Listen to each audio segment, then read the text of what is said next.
Greetings, everybody. Welcome to the newest episode of Maff's Movie Show. I am your host, Polka Dot Man, because I have beauty marks everywhere. And today we're going to talk about the box office that came this past weekend. The Suicide Squad released, and it's the newest movie from Warner Brothers. It's a big DC property. Technically, it's the sequel to 2016 Suicide Squad. They added the to it.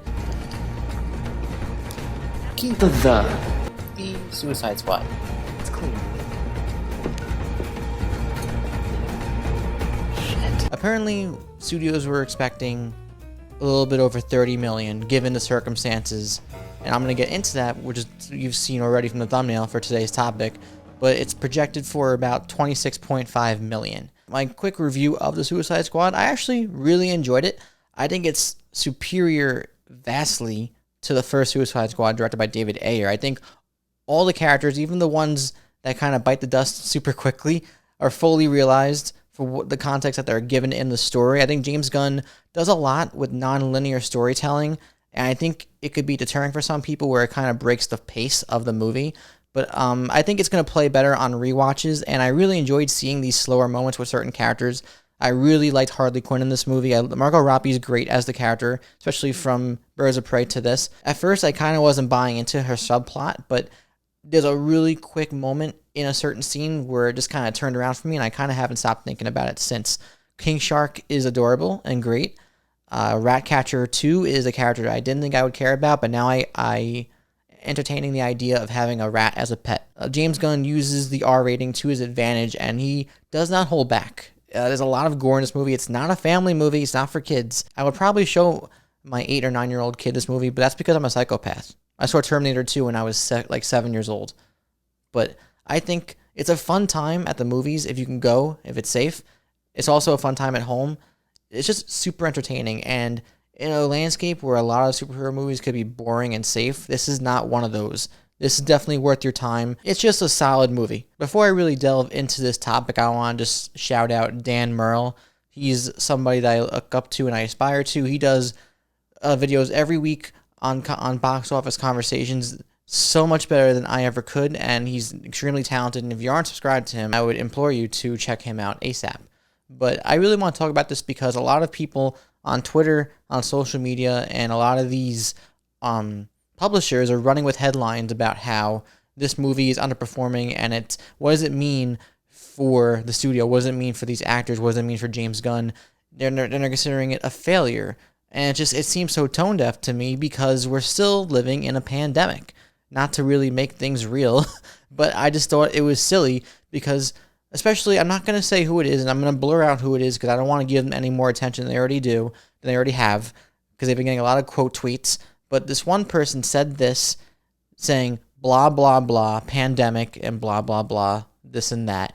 And this is really what sparked my idea in the head to really make this the topic for today's video, because I just don't understand how people, I get it's for clickbait, I get that it drives traffic to sites, and it's for garbage reasons. It's really to just push the narrative and to keep the news cycle in check so that these publishers could thrive.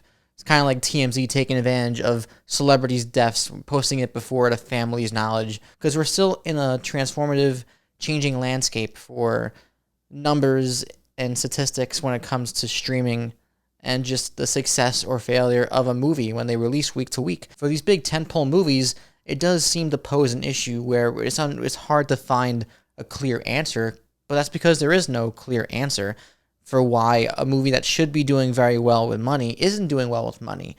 There are many reasons to take into account. You have the pandemic, which is driving a lot of people to stay at home and play it safe, and in this case, the double whammy, which is this movie is also premiering, this Suicide Squad premiering on HBO Max, and it's for free. It's not like Disney, who has the balls, which I guess they can because they're a mega corporation, to charge an extra $30 to watch their newest movies. But it is this one, for Warner Brothers movies in particular, you have the option of watching it in the theater or staying at home and watching it for free, so long as you are subscribed to HBO Max.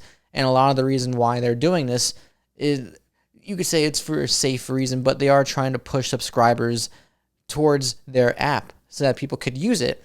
And apparently, I don't know how the money works there. I don't know There's a whole thing right now with Scarlett Johansson with Disney, but I'm not sure how people are really paid and how they really find metrics through viewerships and subscriptions for an application for a streaming service. I don't really understand how that works. I feel like a lot of this is just people just trying to take little anecdotes and little statistics and then making them broad questions or statements. And it's just kind of wild to me that people have the audacity to post that the Suicide Squad is a failure because it made $26.5 million. Yes, in the grand scheme of things, it cost hundreds of millions of dollars to make and market, and it comes out with a number like that, but it doesn't mean the movie is a failure. It does beg the question of, are studios spending too much money to make these movies? I think that is something that has to be considered moving forward. People are looking for other avenues and options for how to spend time at home if it's a single person or a couple or families, especially families who are trying to be safe right now and not go out to a theater where you still can contract the virus, whether you're vaccinated or not. It's just, there's a whole lot going on in the world right now. And quite frankly, people have different priorities, and a lot of people's priorities don't involve going to a theater, spending $20 a pop to watch a movie. That's just how it is. And there's a few movies this year that have had success. In the very beginning of this, the first movie that came out, Godzilla vs. Kong, the first big movie of the year, was considered a success given circumstances. Quiet Place Part 2 did very well for itself as well.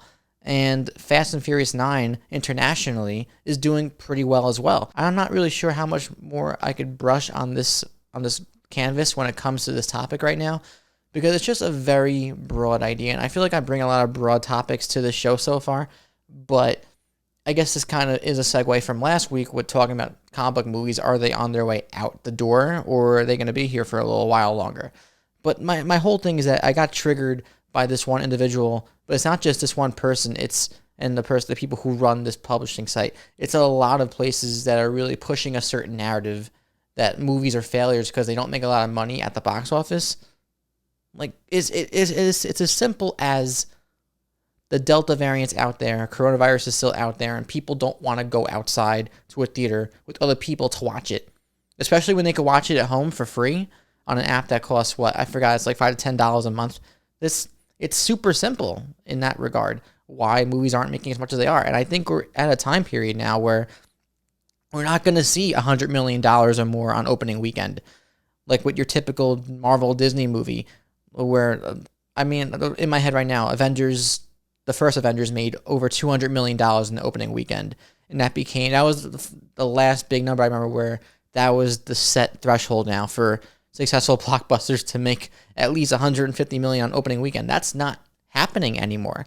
And to be frank, I can't really picture a time where that's going to happen, at least not in the foreseeable future. I don't think we're going to see big numbers from movies at theaters anytime soon. We have Free Guy, the new Ryan Reynolds movie, releasing next week. It's an original movie. It's about video games with Ryan Reynolds starring, and I guess it's only theatrically released. It's not coming out on any streaming service alongside, paralleling.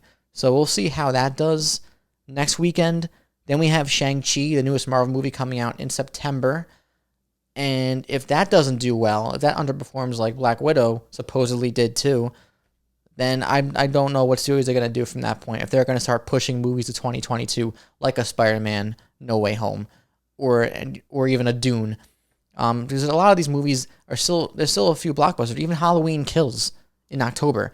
There are still a lot of movies that are going to help dictate what happens with film releases for the rest of the year and moving forward into next year. But I would love to know from you guys what you think about this topic. Do you think the Suicide Squad was a failure because of the numbers it did at the box office? Or do you kind of see it what I'm saying? Or do you have a different opinion on it? Or another nuanced idea that maybe I kind of breezed over or forgot to mention?